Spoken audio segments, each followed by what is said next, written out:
kita bakal bedah tuntas satu rahasia besar soal membangun kekayaan. Terdengar masif dan kadang bikin jiper duluan. Dia mengumpulkan 50 juta pertamanya. Serius, di titik 50 juta inilah rintangan paling gila, di mana mayoritas orang akhirnya angkat tangan. Banyak banget nih.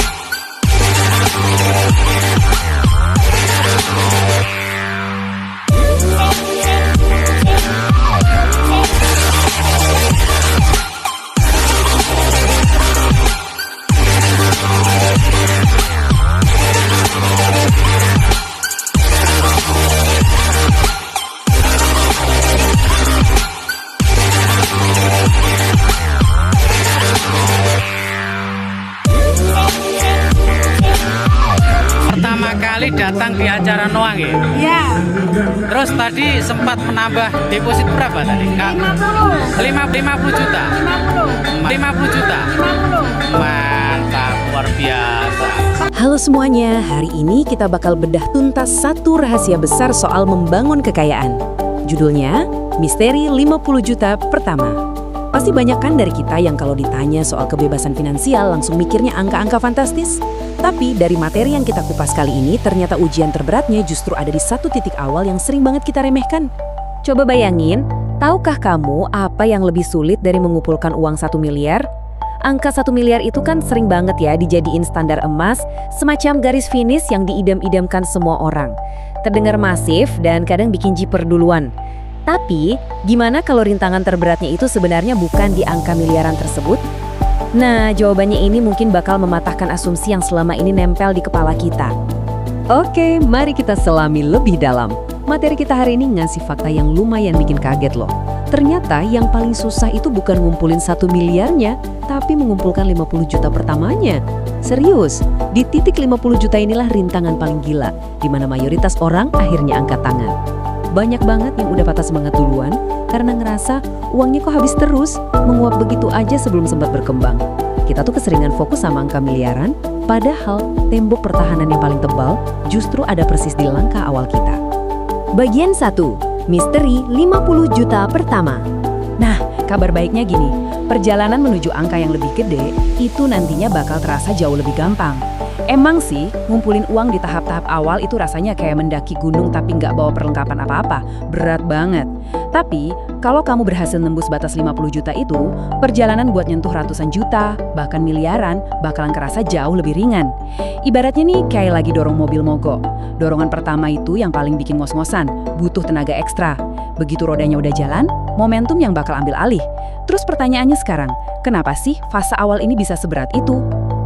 Lanjut ke bagian 2, mengapa terasa sangat sulit? Kita harus validasi dulu nih rasa frustrasi di tahap awal ini. Karena ini nyata banget, kamu tuh nggak cuma lagi berurusan sama deretan angka di rekening bank. Tiap hari, kamu lagi perang ngelawan 3 musuh utama. Kebiasaan konsumtif, godaan gaya hidup, dan pengeluaran tak terduga. Saat penghasilan kita masih pas-pasan, uangnya itu kayak langsung kesedot habis buat kebutuhan sehari-hari. Berasa banget kan kayak lagi lari di atas treadmill, capek ngadepin pengeluaran, tapi kok rasanya nggak maju-maju. Makanya materi ini ngasih satu pernyataan yang pas banget.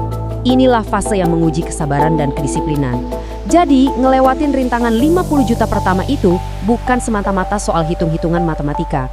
Ini tuh murni ujian psikologis yang dalam banget. Ini soal gimana kita bisa nahan diri pas lagi gatal pengen belanja. Dan gimana kita tetap konsisten nabung walaupun nominal yang kita sisihkan rasanya kok kecil banget. Masuk ke bagian 3, membangun sistem keuangan konsisten. Jadi poin krusialnya adalah, buat menangin pertarungan di fase yang super nguras emosi ini, kita nggak bisa cuma duduk diam sambil ngarap gaji bakal naik. Berharap itu bukan strategi ya, kamu butuh sistem yang konsisten. Gimana caranya? Pertama, sisihkan tabungan di awal. Jadi, begitu terima uang, langsung potong di depan. Jangan nunggu sisa akhir bulan. Kedua, coba cari pemasukan tambahan buat memperbesar arus kas yang masuk. Dan ketiga, mulai deh berinvestasi sesuai sama kemampuan kamu. 3 langkah ini tuh bener-bener cara sistematis buat ngancurin rintangan 50 juta tadi. Ingat ya, jangan pernah nunggu sampai punya uang segepok dulu baru mulai beraksi. Kebiasaan kecil yang dilakuin terus-terusan, itulah yang bakal nyetak hasil luar biasa nantinya. Nyisihin 100.000 perak tapi rutin tiap minggu, itu dampaknya jauh lebih dahsyat daripada nungguin sisa uang jutaan yang rasanya jarang banget datangnya. Konsistensi di hal-hal kecil ini mutlak banget jadi kunci buat bangun fondasi yang kokoh. Bagian 4. Saat uang menghasilkan uang.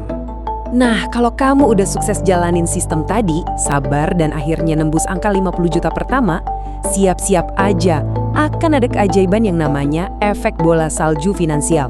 Di fase ini, hasil investasi kamu udah mulai unjuk gigi. Uang kamu tuh udah nggak tidur lagi.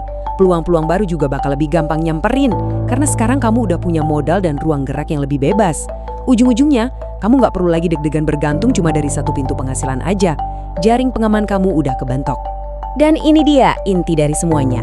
Fase di mana uang kamu mulai ikutan kerja buat ngasilin uang. Di titik ini, uang bukan cuma jadi alat tukar, tapi berubah jadi karyawan kamu yang paling rajin. Kerja 24 jam sehari, nggak pakai cuti, cuma buat melipat gandakan dirinya sendiri. Seru kan? Semua kemewahan sistem ini bakal otomatis aktif. Tapi, ya itu tadi, syaratnya kamu harus menang dulu di pertarungan awal yang berat tadi. Terakhir, bagian 5. Rahasia sukses kebebasan finansial. Kamu nggak perlu ngerasa minder kalau sekarang saldo rekening masih jauh banget dari target. Percaya deh, semua orang yang sukses itu mulainya dari nol juga kok. Bedanya cuma satu, mereka menolak buat menyerah. Ada 4 kunci bertahan yang mesti kamu pegang erat-erat nih. Fokus pada prosesnya, terus tingkatkan kemampuan dirimu, aktif cari cara buat nambah penghasilan, dan yang paling penting, jaga konsistensi. Kalau 4 hal ini terus kamu lakuin pelan-pelan, target itu pasti bakal kelewat juga kok. Kesimpulan dari semua materi kita hari ini sebetulnya ada di satu kalimat. Perjalanan menuju kebebasan finansial bukan tentang siapa yang paling cepat, tetapi siapa yang paling konsisten. Ini tuh bukan lomba lari sprint 100 meter, tapi lebih mirip maraton seumur hidup. Kalau kamu maksa lari terlalu kencang, yang ada malah kesandung dan ngos-ngosan di tengah jalan. Sebaliknya, konsistensilah yang bakal pelan-pelan bawa kamu ngelewatin rintangan awal itu, jalan terus menuju miliaran, dan akhirnya ngerasain kebebasan finansial yang sesungguhnya. Sebagai penutup bahasan kita, mari kita sama-sama mikirin satu pertanyaan simple tapi lumayan ngena. Menurut kamu, mana sih yang lebih susah? Nabung 50 juta pertama atau mempertahankan uang yang udah capek-capek terkumpul itu? Pengalaman setiap orang pasti beda-beda ya. Terima kasih banyak udah ikut bedah materi kali ini. Semoga wawasan hari ini bisa jadi bekal kuat buat masa depan finansial kamu.